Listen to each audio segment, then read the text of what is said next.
Gas ভর্তি tanker উল্টে গেল বাদশাহী সড়কে। ঘটনাটি ঘটেছে বীরভূম মুর্শিদাবাদ সীমান্তে নাওয়াপাড়া গ্রামের কাছে।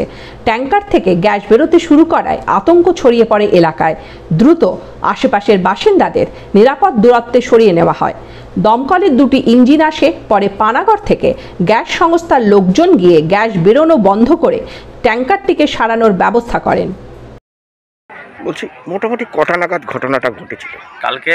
গতকালকে আপনার রাত ওই 8টার দিকে ঘটনাটা ঘটে। সবাই নামাজ, আমাদের তখন রমজান মাস, নামাজ পড়তে যাওয়ার প্রস্তুতি, খবর হওয়া হয়, সঙ্গে সঙ্গে লোকাল থানাকে জানা হয়। এবং ঘটনাটা প্রচুর দুর্ঘটনা হচ্ছে এবং অনেকজন এখানে চায়ের দোকানে মানুষ বসে থাকে, কিন্তু ঘটনাস্থলে সব যেহেতু তারাবির নামাজ, তার জন্য কেউ ছিল না।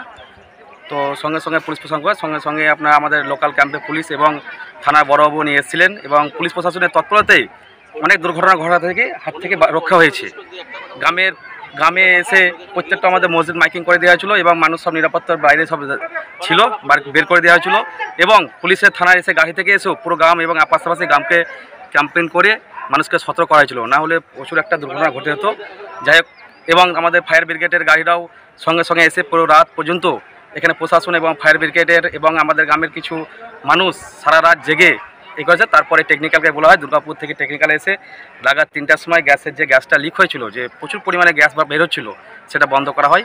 এখনও পর্যন্ত আমাদের পজিশান খুব ভালো আছে, মানুষ একটু নিরাপত্তা পেয়েছে। যাই হোক, ধন্যবাদ জানাই প্রশাসনকে এবং ফায়ার ব্রিগেডের লোক সারা রাত এইভাবে জেগে দেওয়ার জন্য, এবং কিছুক্ষণের মধ্যে গাড়িটা উঠে যাওয়ার ব্যবস্থা হবে।